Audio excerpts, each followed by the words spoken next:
When you discover that most of your DNA is Norwegian, your original thought that your ancestors, the Gaels, were here peacefully and were attacked by the Vikings.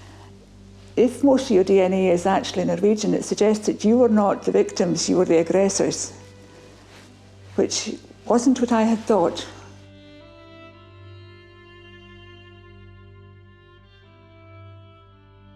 In Islay, a tiny island off the west coast of Scotland, you're only considered an islander if your family has been there for generations. Everyone else refers to themselves as an incomer. Those who live here are fiercely proud of their ancestry. And who wouldn't be when your home looks like this? Intriguingly, recent linguistic and DNA evidence means some historians here are rethinking the very identity and ancestry of Islay's inhabitants. Probably the Vikings would have found it very easy to come here and to conquer. They had the best naval technology in Europe. I travelled to Islay to talk with Mary McKechnie, a local historian and Gaelic speaker. They were expanding westwards. They had the Swedes to the east, they had the Danes to the south, so it made sense for them to head towards Scotland. And in Scotland they find all these wee islands, pretty much unguarded, so it'd be easy pickings to the Vikings. The ancient kingdom of Dorriatu that we were part of is a Scottish-Irish kingdom, so taking in the north of Ulster and present-day Argyllshire. And if you look at that, you realise that Islay's in the middle. So this island, by the standards of the time, was important.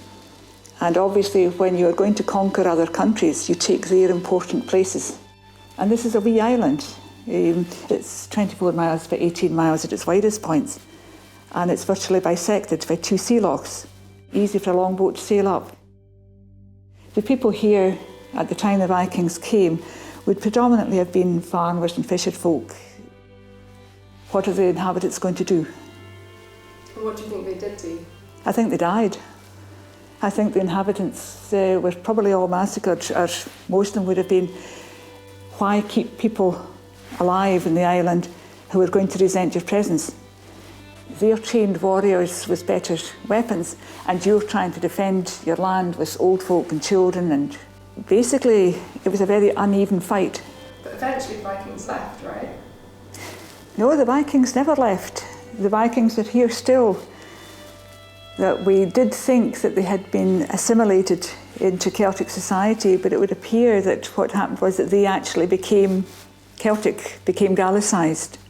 This surprised local historians because until recently, many believed that the Vikings' time on Islay was fleeting.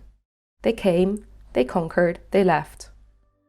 We definitely thought that the north of Scotland had far more Viking influence than the south. That they kind of ran out of steam, as it were, on their way south. And gradually we had a hybrid society. Gaelic re-established itself and the Vikings went native, as it were. That doesn't seem to have been the case.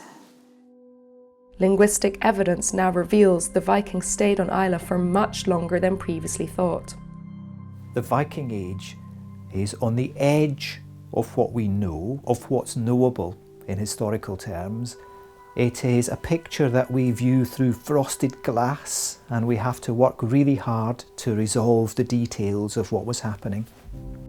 Alan McNiven is an expert on the activities of the Norse in Scotland and has a particular interest in the origin of place names on Islay.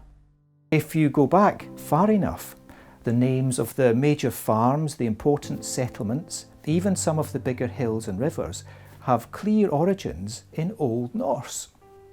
You find them over the whole island, you find them across all landforms, and the question then is, how did that happen? A name can be used as a label, it's a marker, it's a point by which you understand the landscape. And so they remain very resilient, they can survive just as a series of sounds, and people can be very particular about passing on sounds the right way. So it means that names which were originally created in a Scandinavian language environment could survive orally to be passed on, and even when the communities began speaking Scottish Gaelic, the name material would have been adopted and adapted and survived in that way.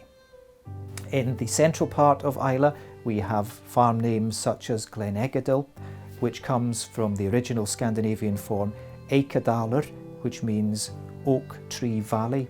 And in the far south, we have farms such as Kornebus, from Old Norse Kortnabolstaður, the farm where the grain crops were grown. In the Rins of Islay, we have Conisby, which comes from Old Norse Konungsbyr, the king's farm. These Viking place names aren't isolated to any particular part of the island. We find them all over every landform. Alan's findings point to lasting Viking influence on Islay. But another telltale source gives an even clearer indication of the fate of the original islanders. The bloodline of Islay's descendants.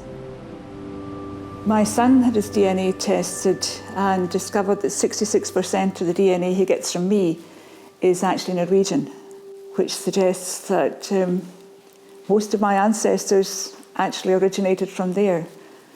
Though we've been here for hundreds of years. I'm a native Gaelic speaker, I'm 100% Scottish, but by blood it would appear that I'm part Norwegian.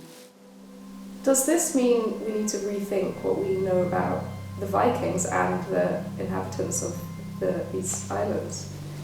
I've certainly had to rethink my views on the Vikings, and I think a lot of us do. It's probable that Norse only lasted here as a spoken language maybe a couple of hundred years, and Gaelic reasserted itself. But it would appear that Gaelic reasserting itself has got more to do with the Norse who were here at the time choosing to adopt Gaelic and Gaelic ways rather than the original Vikings having died out or been bred out. Despite their genetic ancestry, it's Gaelic that lives on and not Norse. But islanders like Merid have no ill feelings to those who may have conquered these isles so many years ago. The Vikings were doing what many people in many parts of the world have done. They're attacking other countries, they're massacring their people, they're stealing their land. That was how people made empires. And the Vikings are no more savage than anybody else, I wouldn't say. There's a common perception that the Vikings were all about hit and run. But I think that is the wrong way to look at things, because they didn't come and leave, they didn't go away. The Scandinavian settlers who came to Islay in the 9th century set down roots, and it is through their descendants that we arrive at the heritage community of the island today.